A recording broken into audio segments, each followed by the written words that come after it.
Good evening and welcome to another special episode of the Everything F1 podcast. There was a little bit of news that broke today as we record Wednesday, the 9th of July, which we will definitely have to get into. And joining me to discuss all that is Coops. Good evening. Hello? If you're watching on YouTube, he's not in a controversial hat at all for this No, discussion. If you're not not at watching on all. YouTube, it's blue. It's got a couple of bulls and an 11 on it. So I'll let you figure out what the controversy there is. And James, who's kept it nice and neutral. How are you? I'm very well, thank you. It's nice to see you too so quickly again for a nice little Yes, emergency pod. long time no speak. I am Sean. Before we get into it, we are, of course, Everything F1. You can find us on all socials, Facebook, Instagram, X, and Threads at Join EF1. We've been quite busy for the past couple of days. You can also check us out on TikTok at EF1 Official and head over to our website, everythingf1.com, for daily news and articles, particularly when they're breaking news articles like they were today. We also like to thank, as always, theraceworks.com for the continued support of the show. Check out theraceworks.com and use our code EF1 at checkout for 10% off site wide. Now then, little bit of a talking point. I'll present this in a way that I read it on Instagram about an hour ago. Today, Wednesday, the 9th of July, is the first time in Kimi Antonelli and Ollie Behrman's lives that Christian Horner is not the boss of Red Bull because he has been sacked. There you go. There's a stat Well, to start the show. Yes, Christian Horner has been sacked by Red Bull, effective pretty immediately and apparently with not much reason as to why. This news broke at about 10:30, 11 o'clock this morning. So let's get right into it with your immediate reactions, please. James, what was your immediate reaction when you read this morning? Well, quite a lot of shock actually. A colleague came over to me as I was sat in my booth and sort of just smiled at me and said, "You seen the news?" And I had no idea what he was talking about, so I checked Sky Sports, and there it was. And yeah, I must admit, I was surprised. I thought I must admit, I think he's such a stalwart of the Formula One and Red Bull. I thought Christian Horner could be there forever. So big shock. Obviously, lots of questions that we'll get into. Why now? What were the reasons? What does it mean? It's an interesting time to do it, which we'll get into. So, but initially, yeah, quite a lot of shock actually. That was for me. Yeah, and Coops, what about yourself? Equal shock, or did you maybe see this one coming? I was just like, wow, said a few sweary words and then quickly had to figure out how to get a graphic up on on the old socials. I went from a fan to, oh, right, hold on. Uh, I don't know. It's a weird one. Like, oh my, I think I was laughing to myself earlier because the analogy that came up in my head was it's like you've got a group of lads when you're younger, and it's one of them wants to go and speak to the crush, and bear with me, there's a point to this, and then you're watching them go over finally after like weeks of talking about them, you get fed up. Well, you're talking about it again. Shut up, just go speak to them. And you finally watch them go up and speak to the person. It's a bit like what Red Bull have done to Christian. You're like, oh, they're doing it. Oh, he's doing it. Oh, they've done it. And I don't know if it's a long time coming. I kind of expected it last year with the whole thing with the staff member, and he kind of just kept himself there. It's just, it's very political. There's something has to have happened, and I think this will probably deep dive into a bit more and discuss a bit further. This has been planned because this has Mhm. happened too quick, and the parts have all been slotted into place very quickly. It absolutely has, and that brings me perfectly nicely into exactly my next point. Is this probably seemed like a bit of a shock of a news story, but it did not, and a shock from the Red Bull staff as well. Apparently, Horner this morning gave a little bit of a teary goodbye and got rounds of applause and tears. Everyone was a bit surprised that it happened. So, from a ground level, this didn't look like it was scheduled, but from a senior level. Red Bull had this planned for a while because this sort of move does not happen overnight. They might not have given any official reason for it, but Christian Horner is a very wealthy and very powerful man. They can't just sack him for no reason whatsoever. There might be performance clauses, which we might be able to get into a little bit of a chat on. But to Coop's point there, all the pieces slotted into place within about 10 minutes of the official story breaking. Christian Horner's out. Laurent Mekies is stepping up from V-Carb, Cash App, Racing Buddies, whatever they're called. to take over his place, and Alan Permain is stepping up to take Lauren Mecky's job at VCarb. So all three massive job changes in two teams done in the space announced in the space of about 6 minutes at 11 o'clock this morning. They didn't do that on a whim. All of these things had to be planned. Mekis and Permain presumably had to accept these changes at least a couple of days ago, at the very least, if not a couple of weeks ago. Um, the weird one is though is the timing of it, but this does not look good for Red Bull just on paper. They're giving Alpine a run for their money now in terms of just personnel changes. So a picture earlier on of Horner, Adrian Newey, Jonathan Wheatley, and Sergio Perez in the same picture together from about this time last year. All four are now gone. They've also had a whirly-durly of drivers come in and out of that second team just this year, just this past 12 months. It's getting a bit ridiculous, and I suppose that's the main question on my mind, James, and I'll bring it on to you, is why now? Why now after Silverstone, two races before the actual summer break we're at the official midpoint of the season, but it's not the summer break. So why now? And two, why not last year when everyone was calling for heads to roll after the controversy, which he was cleared of, but it was still not good press for Red Bull last year. Yeah, well, I think why now, as in compared to last season, I think because they're not winning anymore. I think performance has to be an aspect of it. You don't fire your CEO if Max Verstappen's winning the World Championship once again. They might not be winning the constructors if the second driver hasn't been isn't performing like Perez did for most of last season. But if Verstappen's still winning the championship, they're in and around it. I don't. There's no way this happens. I don't think, especially after him getting through the controversies of last year. Mm. So I think performance has to be an aspect of that and a factor, probably not the only factor, but definitely a factor in it. Why now? As in, 3 days after Silverstone, two races before the summer break. I must admit, I have no answer for that. It does feel a bit. They must have just decided. I think the only reason I can think of is they decided they made a decision. They thought, let's just do it now rather than why wait 2 weeks. Let's just do it now. Let's get going. I don't know if there's a factor that it was Silverstone. They didn't want to do it before Silverstone. If these things were, a little bit like Daniel Ricciardo last year, when everyone seemed to, I know no one knew about this one, but everyone knew, through the Singapore weekend that Ricciardo wasn't going to be there, and then it was announced after. They sort of do these things as they go. But I find it really strange. When was the last time a team principal was fired mid-season? I've been thinking about this all day, and I like Gunter Steiner left. Obviously Bonotto. They all these people that were underperforming and was probably known they would be fine. Like no, they let go. Maybe I'm missing one, but all I can ever think of is they all got to the end of the season, right? I In don't know if I terms of missed one. in terms of a real team, yeah, usually. I mean, Well, and I say that I think because Alps left. I think he Alpine don't left. Do you know count. what I mean? Yeah, he did. Alpine don't count because I don't class them as a real team in terms of how they're managed. Because as I said on the review episode a couple of days ago, there was a Renault shop in a in a store in a shopping center near me that's now an Alpine store for no apparent reason. I didn't even know they sold Alpines in this country. So even the car company can't get their shit together. But yeah, from a normal team point of view, this is I seem to particularly remember one. strange. Yeah, And definitely and is. I also think like why wouldn't you want to wait to the summer break? Release the news straight after Hungary. It Mm, gives the team a month. People take the time off. Things die down a little bit. Obviously, it will be once we get to Italy or whatever the race is. I think it's actually no, it's Holland, the race after the summer break. Obviously, there will be a lot going on then, but at least mm. gives you a bit of time to really think these things through. Things settle. You have time to. It's an interesting moment. I know we've got 3 weeks until or 2 weeks until the next race anyway, but I don't quite get why now, unless they thought let's just get it done. Yeah, maybe it was part of the Verstappen of it, which I'll come on to now in a sec.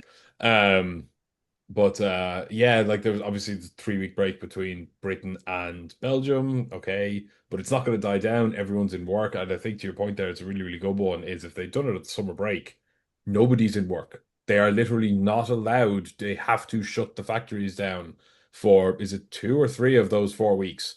Yeah, Two, Uh, yeah. I think the last week they're allowed to start yeah, so it's pretty much still 3 of the dusting four things weeks they're down. off. Um, I mean, that just to would be make sure they have strange everything. though. Yeah, that would be strange during the winter, the summer break. You'd have 4 or 5 cars. You'd have the wee Betty, the receptionist, who's just there to answer the basic calls. And then Christian Horner walks in, the big bosses walk in, everyone's people and agents walk in, you're like, what the fucking yeah, that would have been a strange kind of that would be good to see. I mean, you imagine there just you get the feet up on the desk, just lazing about, just How getting nothing to do, and you're like, how much do we hope the Drive to Survive this has to mean that Netflix were with Red Bull this weekend. It just has to. oh, come That on. Yeah. that has to be a factor in it. I'm It's sorry, I rigged. know that It's sounds rigged. super cheesy. That has to be a factor in it.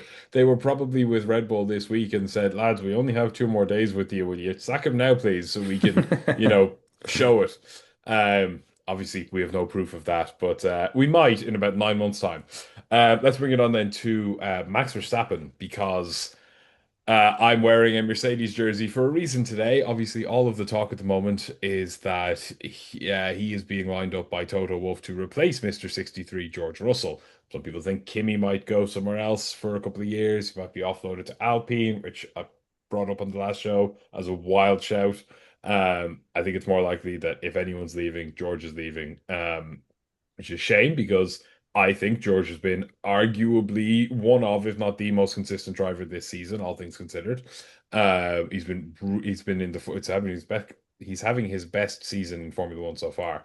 But obviously, all those rumors are that that Toto Wolff desperately wants Max Verstappen, and he's been absolutely banging the door down. There's a notice that there's about 102 million euro or pound release clause on Max Verstappen, which Mercedes are perfectly happy to pay because in a cost cap era, they are the richest team ever to exist. Because they earn all this money and literally are not allowed to spend it. But what does this mean for Max Verstappen Coops? Does he stay, or does this guarantee that he goes, or is this the final thing that he needed, or Jos Verstappen needed, to make sure he stays in Red Bull for next year? I think it gives them more things to think about than before. Because, sometimes you look at a situation and you go, I'm leaving because of A, B, C, D. And maybe Christian and his behaviour, because I think there was a lot of reports coming out that the person that made the accusations against Christian Horner was like the assistant to Jos Verstappen as well, or there was some connection and he was really angry about it and there was a lot of discontent. There was a Verstappen camp, there was a Christian Horner camp, and there seems to be a lot of that in Red Bull. There's certain people that don't want him in, certain people that did. So for Max, this could complicate matters because maybe Christian Horner being there was a big reason for him wanting to go. Now he's away, he's got to think, well, hold on. He's part of the reason where I want to go and he's not there now. This is now, instead of it being a clearer thing, it's became a bit murkier. On the flip side of that, though, Christian Horner has arguably been the one who has pretty loudly and stubbornly stuck to the guns of no, we build our car for Max Verstappen and screw the second driver. Um, and if it's a performance reason that he's been sacked, it's because of his own decisions to make the car for Max Verstappen. So the board might be saying to Laurent Mekies, however long he stays or whoever takes over, no more building the car for Max. Build a car that anybody can drive and let Max make it quicker because, as we've said multiple times, if you're a generational talent, you shouldn't really have that much issue with that. But is that going to piss Max off more now? Because he might not have been Horner's biggest fan, but Horner was the champion for having the car designed for him, and he's gone. So, but equally, just to add another flair to this, there isn't a snowball's chance in hell are Mercedes going to design a car just for Max Verstappen at the expense of Kimi Antonelli. Not a chance. Well, Max has to be able to turn around and go, okay, I had what's the word? I had the privilege of having a team build it around me and I had everything around me. That's great, right? But if he believes he's a generational talent, which we've all can see, shouldn't care where he's driving. Really, should he? Like he goes to Mercedes and he can prove a bit like following on the coattails of what Lewis Hamilton did. Won a championship at a team, went to a team that wasn't really doing very well, built them up, done what he needed to do. He's won 4 championships at Red Bull. He's going to jump over to Mercedes. Slightly different because from all the reports coming out, Mercedes power unit is the one you want to be in for the new regulations. Again, I guess again, and I know it's a bit of speculation, but those rumours don't seem to be dying down. Mm. So does he go and say to the people that don't really believe in him, "Well, watch me," and then he Mm. goes to Mercedes and wins another 2 championships or whatever it is he does? Uh, he shouldn't think like that. Christian Horner has died on his own sword because, as he's decided, we will make the car around Max. And then, well, when was the last time they won a constructors' championship? Because you can't win a constructors' championship with one driver. Well, 2023 they did Consist win it with one driver consistently. Yeah. consistently. Eventually, it 2023 was was going to a catch up yeah, because 2023 was an anomaly because everybody else was just piss poor that year. yep, nobody could figure their own ship out. Max Mm. Verstappen was able to just disappear and get on with it, and then very, very quickly they had 1 year. Then very quickly, when everyone else, McLaren and all that, started figuring things out, it died in his ass. So the constructor championship for Max, it died in its ass. And let's face it, that's where the money is for the Mm. teams. Mm. The team does not care about the drivers' championship. The driver cares about the drivers' championship. You don't get money for the drivers' championship. Arguably, the more points you win, the more money you've got to pay in your super license next year. So, kind of counterproductive. You've got this fancy trophy that nobody sees, but you've got a bigger bill next year. Not that it But matters to Max Verstappen, but still. it's a good point, and we spoke about this last year when Horner was loudly screaming that they didn't care about the Constructors' Championship. At the time, it felt like he was just sort of pre like dulling the flames a bit, knowing that McLaren had stolen a march on them, were going to run away with it. Well, didn't run away with it, they were going to beat them. So he was just trying to turn the press attention back to Max, going, Max will win, it's all we care about, it's all we're working towards.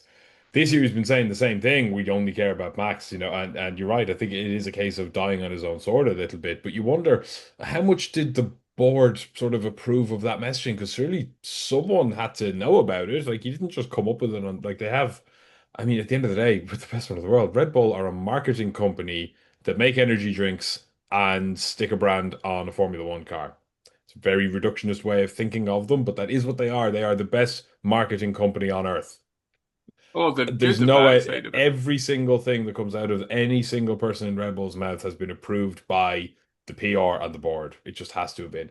But on the performance point, they're now fourth in the championship, I think, 172 points, 288 behind McLaren at the halfway point in the season.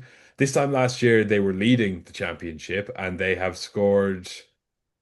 This time last year, they were 201 points better off than they are now because Sergio Perez hadn't quite dove off a cliff yet. Um, Verstappen is now 69 points behind Oscar, so it's not impossible, but it's stunningly unlikely that he's going to win a championship. And they have only won four of the past 26 Grand Prix, which, if I've done my maths right, goes back to Miami of last year when it all started to go a little bit tits up for them. And those four were really just sublime one-offs by Max Verstappen being Max Verstappen.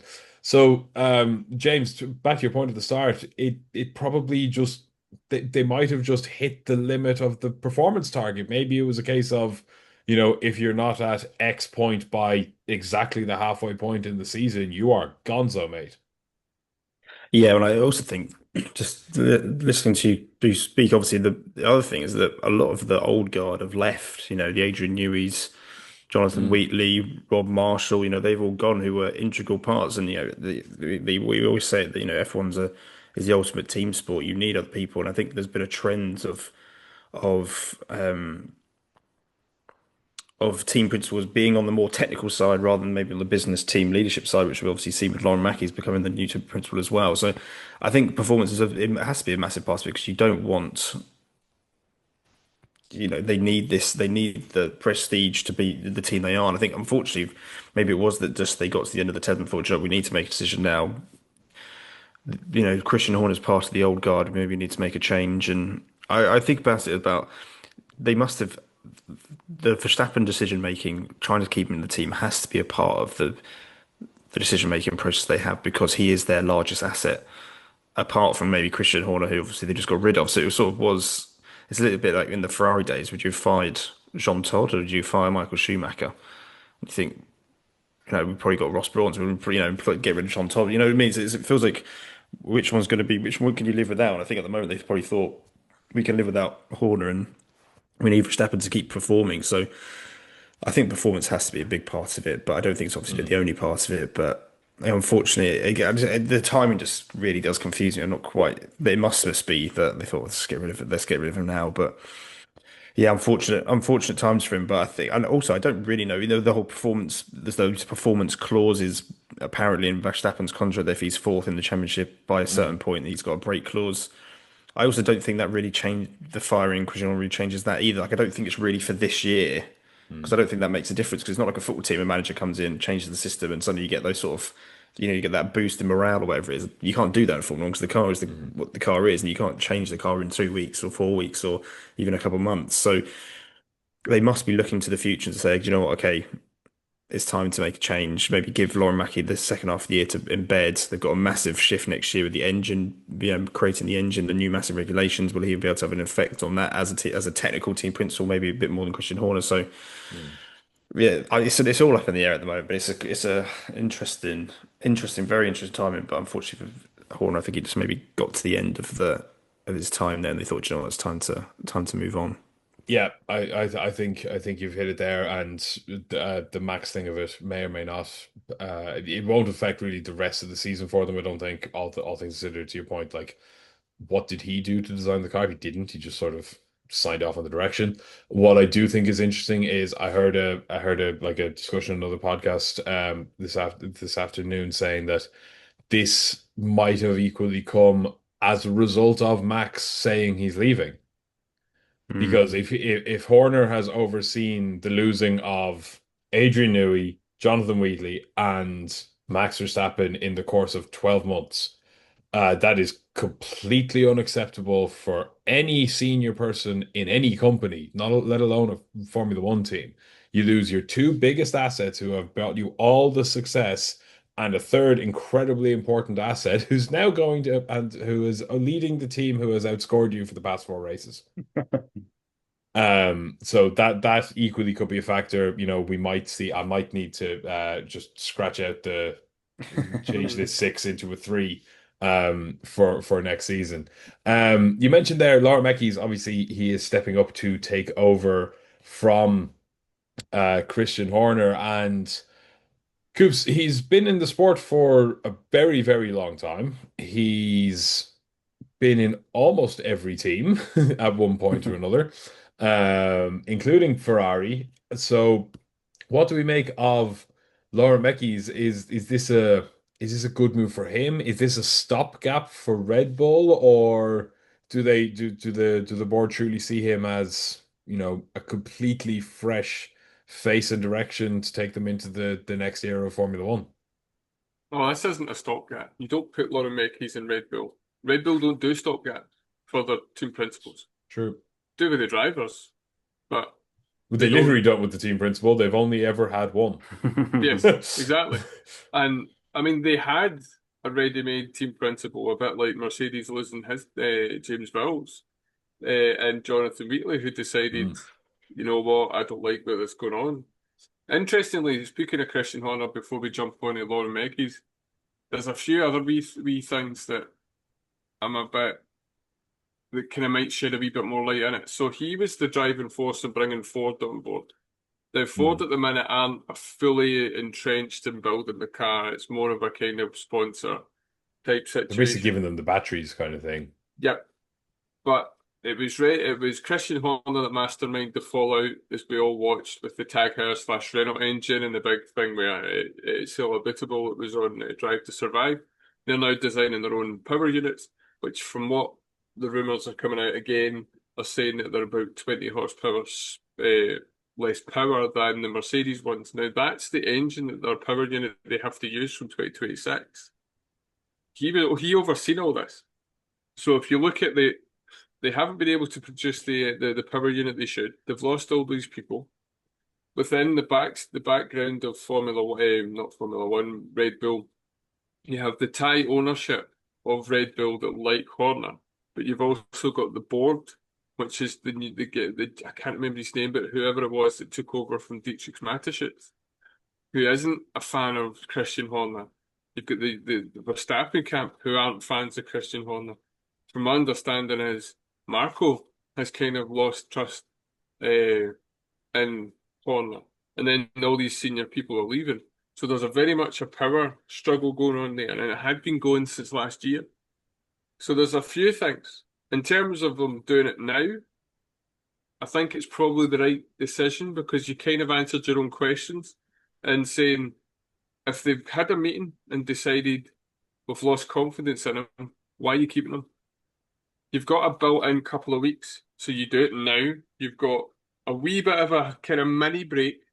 Lauren Makeys is part of the Red Bulls setup, obviously, while they've made this decision or going to make the decision, you go and speak to his people.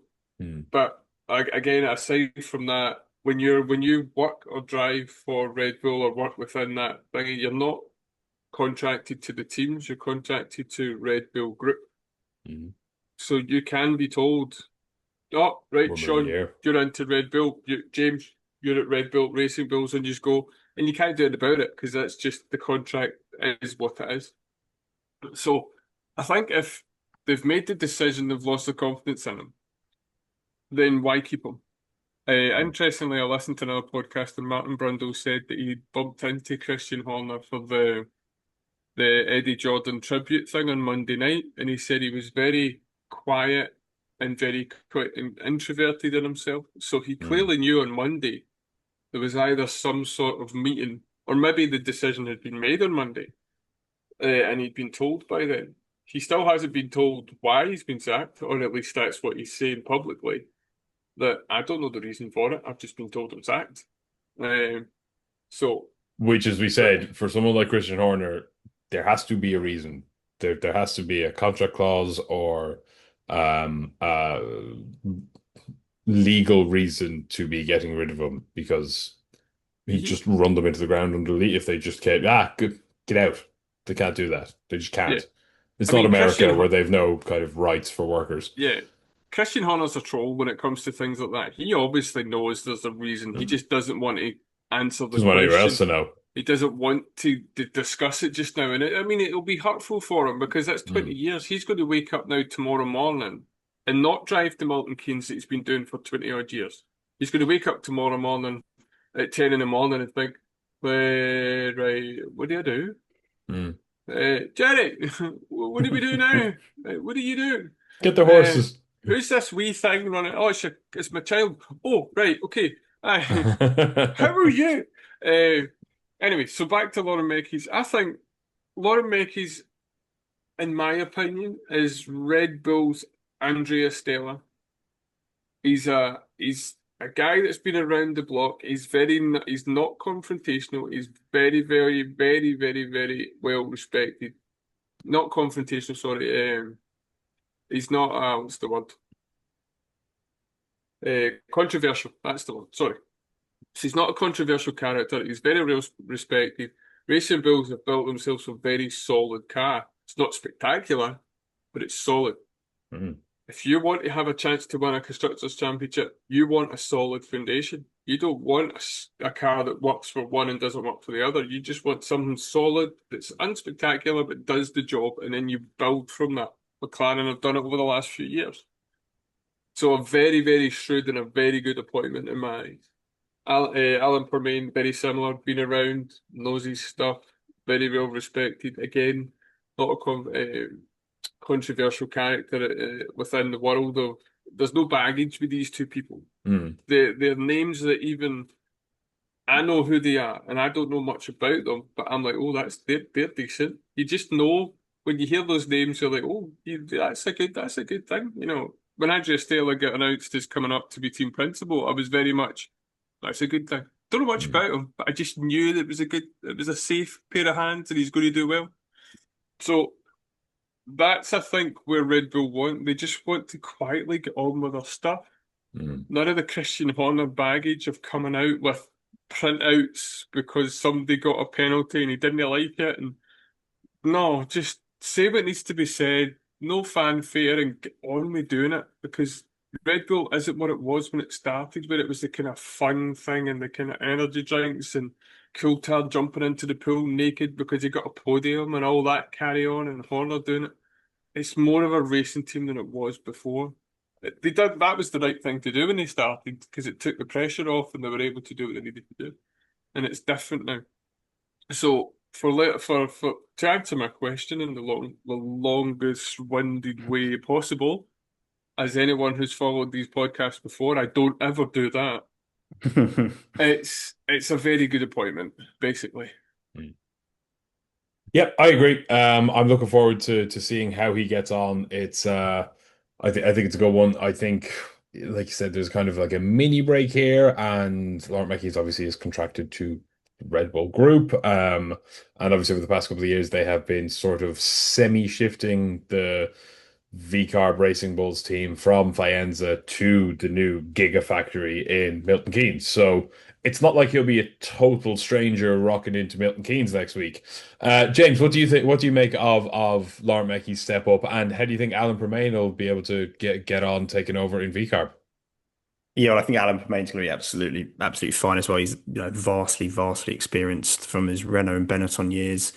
I don't quite remember how he obviously wasn't ever team principal, but I think he was like operational directors, and he'll be absolutely fine. I've got absolutely no issue with Alan Permain in that team, and he'll have the knowledge there. And also, I think Lauren Mackey's going to do well as well. We've seen a trend of technically minded team principals taking over, and I think I completely agree with Coops. He is the Andreas Stella, potentially Red Bull. I think they weren't going to bring someone else in from external means. Look at their driver programs. They promote young people. They have like that stable of talent. I think that's what they've done with Lauren Mackey, and I think Racing Bulls have got better under his leadership. And again, similar to Coops, I know who he is, and I've known the teams he's been on. He's worked in the FIA. He's done lots of roles, but I actually don't know too much about him. I don't know. He's well respected in the Formula One world. So I think he's going to do well. I think it's going to be obviously it's a completely different beast coming from Racing Bulls to the Red Bull team.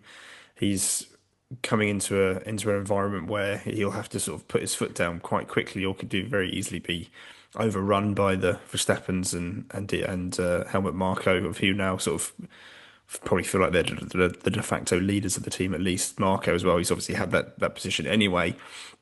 But I think Mackie could do a very good job. They probably see that they need someone at the top who really truly understands the technical side to make that direction and appoint the right people, because that's what Zach Brown and Andrea Stella have done. Obviously, Andrea Stella is not designing the car, he's not drawing the pictures, he's not doing all that, but they've put a great structure in place and found the right people, which maybe they thought Christian Horner couldn't do anymore after they've lost the main team members. So, and maybe they think Mackie can do that what Andrea Stella's done for McLaren. So it's going to be a long road, though, and obviously it comes into a time where it's going to have a big, real change. How much influence will he be able to have on that? Obviously, the car will be pretty well developed by now already, but maybe that's what they're thinking. Let's get him in and see what he can do. But he could do really well. We could be sat here in another 10 years' time, and he's still here, and they've built another. They've won a couple of other championships and gone from there. So I think these sort of people. I think in Formula One, it's very rare that they put like a maverick in. These decisions are made and they put a maverick in, and it doesn't go very. So I think he'll be good. And like you say, vastly experienced, technical mind. But he's going to have to give it time and see if he can handle the politics that go along. But he is from Ferrari, so he does know what that's like in a Formula One team. Yep, very true. He's certainly seen some success in his time, and he has the CV to back up being a team principal in a senior team in a top team. So we definitely wish him all the best. Before we finish up, though, we obviously spoke there about how Red Bull have only ever had the one team principal, so it's not it can't be an off-the-cuff whim of a decision to replace their only ever team principal. I don't know off the top of my head any other team principals who were in charge for 20 years, like in recent memory. Frank Williams probably comes to mind. Ron Dennis. But that's the company that Christian Horner now is part of. You can't talk about the upper echelon of Formula One history without talking about Christian Horner. Exactly, and that's exactly what I wanted to bring it on to before we finish is Controversial figure though he might be, unliked by some, with his shaking toe taps and his smarmy attitude sometimes. The one thing you can never get away from is his just achievements in Formula One. Every single thing Red Bull have ever achieved, up to and including the British Grand Prix points that they scored. Pole position, let's say, that was a successful thing for them last weekend, was done under his reign. They have never existed without him at the helm. So I just wanted to take a quick look through some of the numbers that he has overseen. If you're watching us on YouTube, firstly, thank you. Don't forget to subscribe. In my background here is a picture of the Red Bull factory over in Milton Keynes, where they have this display of some of, if not all of their cars, but certainly some of their most successful cars and their championship winning cars in the hands of both Sebastian Vettel and Max Verstappen. Every single one of which, of course, was overseen by Christian Horner. So, a couple of numbers here that F1 put up on their own website earlier on. I won't go through all of them because some of them are maybe not as impressive as you'd like the number of drivers that have driven for Red Bull, because most of the changes have actually come in like the last 4 years, which is not great. Is it something like 14 drivers 14, in 20 14 years? drivers in 20 years, yeah. Oh, yeah, that's not a number you want to be that high. It's a good game if you can name them, though.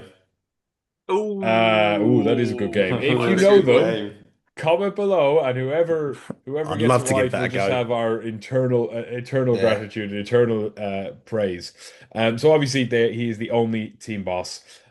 He has overseen 6 Constructors' Championships, 8 Drivers' World Championships for Vettel in 10, 11, 12, and 13, and Verstappen in 21, 22, 23, and 24. So 2 chunks of 4 years of dominance for the drivers. Really, really impressive number that. Obviously, Red Bull are now in their 21st season in Formula One. They've had 31 1-2 finishes, which is extremely impressive. At the Emilia-Romagna Grand Prix, Verstappen posted the team's 100th fastest lap, which is also ridiculously impressive in 20 years. They have 107 pole positions, 124 race wins, which again is incredible, 287 podium finishes, and they celebrated their 400th Grand Prix in Formula One a couple of weeks ago in the Emilia-Romagna. Britain was their 405th. So those are just some of the statistically incredible numbers. 8,009 is the amount of points that they have scored in those 21 years. And just a final one, it's completely meaningless. The Red Bull team has traveled 218,805 kilometers. For our American friends, I'm not doing that translation for you into miles, but that converts to roughly 18 laps around the Earth's circumference. Completely meaningless stat, but that's how long Christian Horner has been in charge. So, Coops, I with wonder all what the those strategy. I wonder what the strategy was for that 18-lap race. numbers. How many pit stops we needed for that bad boy? What's the hardest substance, like tungsten tires or something like that? They went for a one stop. They tried to drag it out. You know? They drag it out. So with all those numbers in mind, Coops, we'll leave aside kind of the somewhat controversy of the last year, because you would hope that, I mean, he was cleared of anything. So Yep. legally, he was cleared of any wrongdoing there. Make your own mind up about whatever. The court of public opinion is a different thing. Legally, he was cleared of everything. And you would hope that that won't stain his reputation, because we've seen he's been phenomenally successful. And I suppose, one, how do you think he'll be remembered? Will it be for the past year, or will it be for all those numbers? And two, is this the last we've seen of him? I think more importantly. Well, to answer the second question first, just because that's how I roll. No, I wouldn't think so. I think with someone with that record out with the baggage, someone at some point might have a think and go, Cough, Alpine, cough, cough. you've got an Alpine in there. I don't know, has Cadillac got a team principal yet? I think they do, but they might not have. They might be like, shall we? There's Maybe. an opportunity, yeah. That's a great shout, actually. I love that.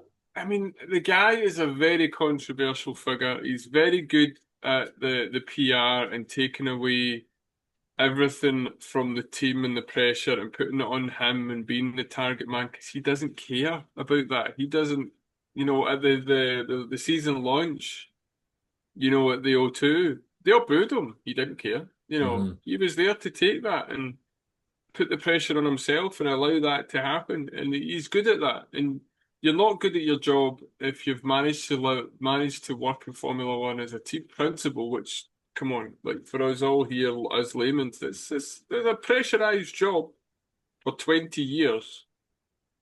And you get yourself two lots of domination in multiple championships.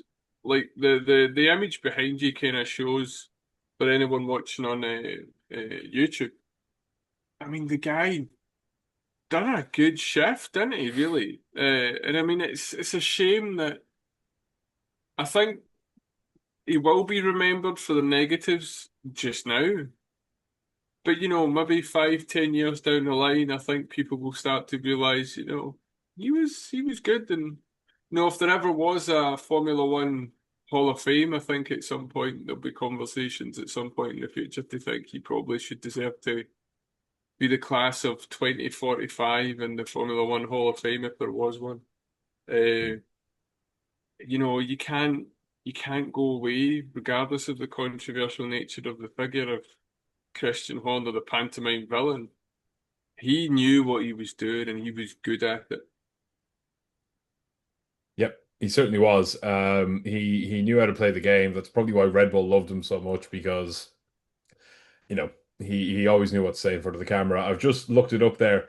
He is officially the sixth longest serving team principal in F1 history. In how long are we in Formula One? 75 years? 75. 75 Yeah. years. It's absolutely incredible. And of the six ahead of him, none of them are even remotely close to the current grid. It's Colin Chapman, Enzo Ferrari, Ron Dennis, Ken Tyrrell, and Sir Frank Williams. The next closest of any sort of modern team principal would be Flavio Briatore, but it only ranks it as far as 2009 because he's not officially the team principal of Alpine currently. And after that, it'd be Toto Wolff, who's only been there for 12 years.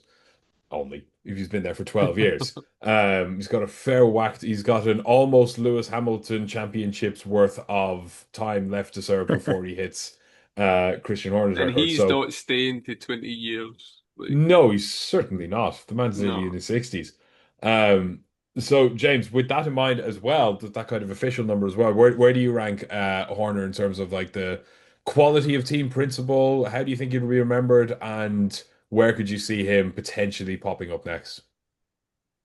It's a great question. I think you've got to, success wise, he's easily top five echelons. He is within the Jean Todds, the Total Wolff. You got to put him there. Ron Dennis, Frank Williams. That he's in that company. He is. If there was a, oh, would he wouldn't quite make it onto the Mount Rushmore of Formula One. Team principals actually thinking about it, but like he is in that tier, and he is in the echelon of drive, like in He is echelon team principals. officially he's up there. Yeah, he certainly is. Like you got Ron Yeah, Dennis who's got 17 total titles. Williams has 16 and Toto Wolff has 15, but then Horner's there with 13 total titles. exactly. I He's think fourth that's. fourth highest in terms of total titles, constructors and drivers. Like that's incredible. And I think one thing that's really impressive about Horner is that, or about Red Bull in general, is that they had two eras of dominance. You think about Mm. Ferrari, really, they had 1 year of dominance. It was just, 2000, 2005, that was their era of dominance. Sorry, 2000, 2004, that was their era of dominance. You think about Mercedes and Toto Wolff, they had an era of dominance. Even with McLaren, there was a little, maybe a few more, but they had a specific era where they absolutely dominated, and they didn't really have that elsewhere. They didn't Mm-mm. have that multiple They championships. Even had Frank one Williams, every now and then kind of thing. yeah, and I think that's the longevity that gives you that. Frank Williams, they won the first one at 79, 78, 79, 78, and then they won mid to, the early 90s as well. Like Mm. this was. I think this is, unprecedented. I think you look at the picture behind you. They within 5 years of coming into Formula One, they'd won a world championship. They then dominated for the next four. They took a team. They took a team that were struggling. Stewart overachieved. Jaguar very much underachieved, and they came in and absolutely changed it. And Christian Horner is pivotal to that. Mhm. Coming into a new team, becoming the youngest ever team principal, and doing that. That is, you have to give him a lot of credit. So he's right up there. I think the controversy. I think the controversy was in the last year or so. I don't. He was obviously well outspoken things before that, but I think this may have tarnished his legacy slightly. Mm. But it's not like he's the only he's not the only controversial figure in Formula One. Like Briatore came back from the dead. And where would I see him next? I must admit, Coops, you saying Cadillac, I thought that sort of sparked something in me. I thought that could be Mhm. really, really interesting. I wouldn't touch Alpine with a 6 foot barge pole, but you never know what he might think. Do you know what? I'm the guy to go change him. And I'd absolutely love it if he goes to Aston Martin. Aston Martin hire him. Newey's there. Then Verstappen's like, actually, I'll go Aston Martin. Actually, and then they reunite. So, but I think it will take some time. I'd love to see him at Cadillac. I think that'd be fantastic. And again, a new team, do it again, prove that he is the best potentially. So I think that's a really interesting avenue for him in an ideal world. I think that'd be quite a cool storyline for him to go there. And of course, Ferrari, he wouldn't turn, no one's turned down Ferrari, but could be another tricky one. But I'm gonna go Cadillac. I'd love that. That'd be fantastic. Yeah, it's interesting. There's a few. Firstly, he does hold the record for the youngest team principal ever. He still holds that. He was only 31 when Red Bull announced him Crazy. in 2005, which is really fucking upsetting because I'll be 32 in about 10 days. Yeah. And he was already heading up a Formula One team at my age. Oliver Oakes is the second youngest for however long he was at Alpine for last year. He was 36. So that's impressive. Graham Loudon is currently the sporting director and CEO. Sorry, he's currently the team principal for Cadillac. He formerly headed up the Virgin, Marussia, Manor F1 team. Get rid of him. Get rid of him. Well, They did rubbish. it's interesting because they did do rubbish, and he has a lot of experience in the sport, but I'm not suggesting that Graham Loudon is anything other than a consummate professional. But if you're Yeah. Cadillac, you think, could we get Christian in Yeah. a roll above him or a roll alongs? Because you're right, that is a perfect fit. But it's like Uh, saying, oh, we have Ian Dowie, but we won't take Jose Mourinho. yeah. Do you know what I mean? That's what that is. Yeah, that's Yeah. exactly what that is. Coops, any final notes from yourself there before we wrap up? Who would have thought that Christian Horner would end up and being sacked by Red Bull Club? It depends when you ask. If you ask in the last 12 months, I think a few, but in the 19 years before that, not in a snowball's chance in hell. Yeah. Everyone in the last year thought he should, but they didn't really believe that Red Bull would. Mm. That's the point. And then they have, so you've got Perez, you've got a list of the 13 other drivers that he's probably sacked, all the other people that have been sacked and left because of him, or he's sacked them, and then he's phoning them up going, where do you guys meet up? My name is Christian Horner and I used to be a team principal. There was that meme of like all the former drivers up in the clouds, Danny, Sergio, Pierre Gasly, Alex Albon going, you can join us now, Christian. Yep. Dragging him up to We've the had- yeah. We've dragging got him up tea to and the sky. crumpet. Come on, have a seat. It's fine. As It gets better. As if any of those drivers would welcome him of all people to their retirement home because he's the reason they had to retire from Red Bull in the first place. But that'll do it for- I'm sure there's a few just laughing into their CEO this morning when they read that. Like, I'm sure Liam Lawson's having a right giggle to himself today of all Yeah. of them. at least he's still in Formula One. Yeah, exactly. Yeah, so that'll do it from us. Obviously, that was the big breaking news. So thank you for tuning in and listening. Let us know your thoughts wherever you're listening, particularly if you're on YouTube. Let us know your thoughts below. Comment, like, and subscribe. Let us know, do you think Red Bull did the right thing by sacking him? Are you surprised they did it now? Are you surprised they didn't do it sooner or wait till the end of the season? Let us know your thoughts and how do you think Laurent Mekies will get on? And does this mean Max stays or goes? Lots of questions. We might run a couple of polls across our socials to find out your answers there as well. Thank you very much again for listening. I've been Sean. Thank you to James for joining me. Thank you very much. And to Coops for joining me. Thank you.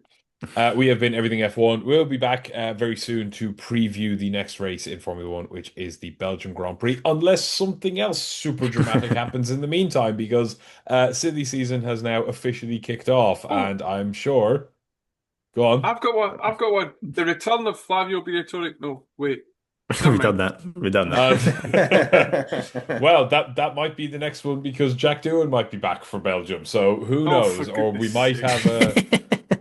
have a Max and Bottas. George our Bottas, there's the Mm. silly season is about to kick off in full effect. So if you want to stay on top of all of that, follow us on all socials, Facebook, Instagram, X, and Threads. You'll find us at Join EF1, or on TikTok, you'll find us at EF1 Official. You can also, if you're not listening on YouTube, head over to YouTube, subscribe. We're Everything F1, all one word over there. When we hit 500 subscribers, we will be giving away a Lego F1 Speed Champion set. So if you're a Red Bull fan, there's a little Red Bull that you could be winning when we hit 500 subscribers. Also, keep an eye on everythingf1.com for daily news and articles, particularly any silly season breaking news over the next few weeks. And finally, thank you as always to theraceworks.com. Get all of your F1 and motorsport merch over there at theraceworks.com and use our code EF1 at checkout for 10% off site wide. Thank you again, lads. Thank you very much for listening. We will be back very, very soon. Talk to you then. Bye now. Bye.